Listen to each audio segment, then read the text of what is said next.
Днешното видео ще бъде прост наръчник за това как да търсите самолетен билет онлайн. След това ще пристъпя и към резервиране на билета, за да знаете какво да очаквате на всяка стъпка. След това ще анулирам билета и ще получа пълно възстановяване на сумата, дори ако полетът е невъзстановим. Ще ви покажа точно как да го направите.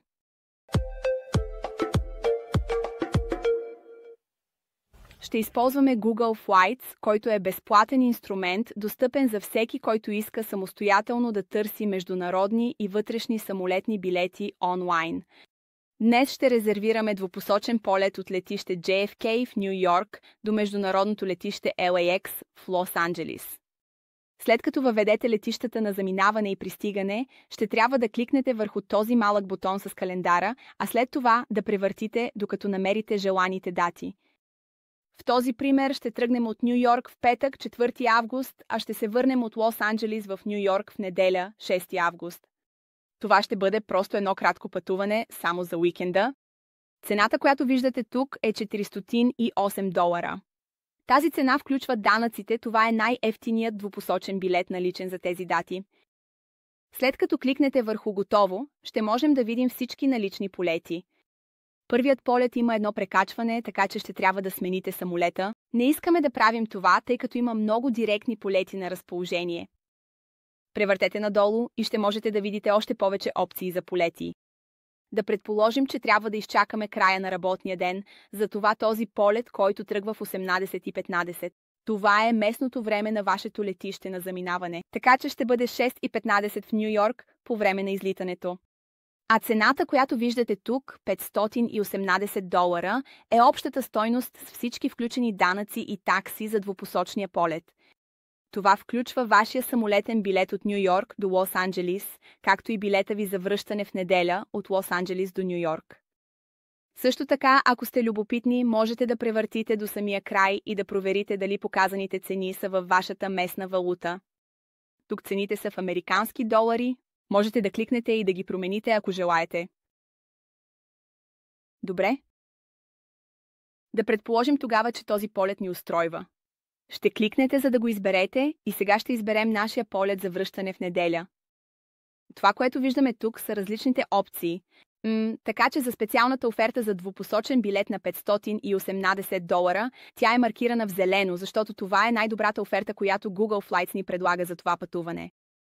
Ще трябва да вземем полета, който тръгва от Лос-Анджелис в 23 часа и 59 минути местно време. След това ще пристигне в Ню Йорк един ден по-късно. Това означава този малък плюс, защото ще бъде понеделник, когато пристигнем в 8 часа и 39 минути нюйоркско време. 5 часа полет без прекачване отново. Не е зле. Да кажем, че този вариант ни устройва. Ще кликнем върху него и сега ще можете да видите цялото си пътуване с полета на отиване и връщане на едно и също място. Можете да използвате тази малка падаща стрелка, за да видите дали има известие относно вашия полет, като това тук, което показва, че ще бъде нощен полет. След това превъртаме надолу и тъй като Google Flights е само търсачка, вие всъщност не резервирате билета си за самолет, нито плащате нещо на Google Flights. Вместо това, той ще ви предложи опции, за да ви пренасочи към уебсайта на авиокомпания, където автоматично ще въведе всички детайли за полетите, които току-що сте търсили, така че да можете да извършите плащането и да финализирате резервацията. В този случай ни предлага различни опции за резервация с Delta. Ще имате и тези опции, както и много други възможности за подобряване на полета си на delta.com. За това ще започнем, като продължим с този билет в икономична класа базово ниво. Тук ви се представя обобщение на пътуването. Информацията идва от Google Flight.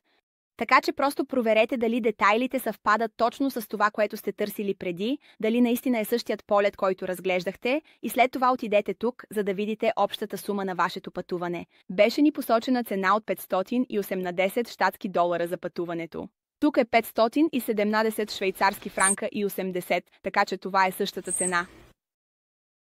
След това ще превъртите страницата надолу.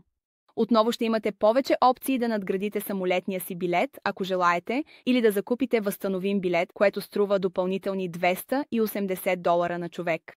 Ще избегнем всички тези опции за надграждане за сега и след това ще кликнем върху Продължи, за да проверите и извършите плащането си. Тук просто проверявате билетите си. Отново имате възможност да платите допълнително, ако желаете да изберете местата си. Аз няма да го правя. Тук също ви се показва какво е включено във вашия билет. Вашият ръчен багаж ще бъде безплатен, така че можете да вземете със себе си една ръчна чанта, както и личен предмет като дамска чанта или раница.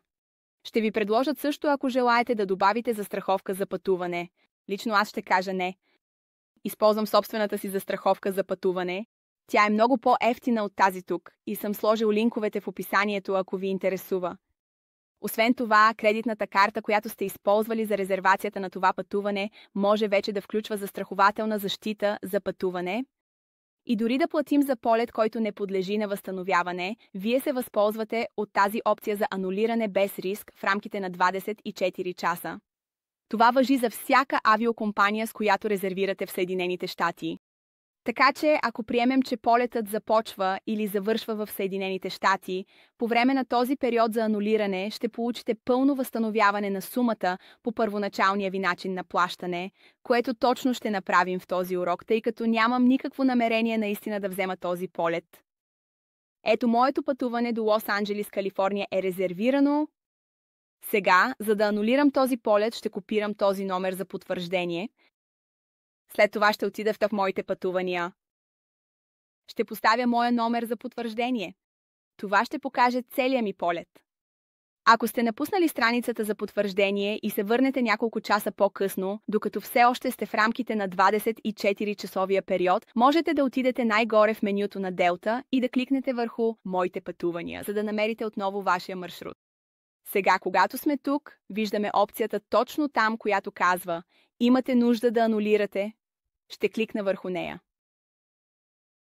Това ми напомня, че се възползвам от този безрисков период за анулиране от 24 часа. Ще прегледам подробностите за възстановяването на сумата. Посочено е. Имате право на възстановяване по оригиналния начин на плащане, но имайте предвид, че обработката на възстановяването може да отнеме до 7 дни. В този момент ще продължа, ще анулирам и ще поискам възстановяване на сумата за пътуването. И пътуването вече беше успешно анулирано. Надявам се тази видео да ви е помогнала да се почувствате уверени да търсите полети, да посетите сайта на авиокомпанията, за да резервирате полет самостоятелно и да знаете, че винаги разполагате с 24-часов период за анулиране,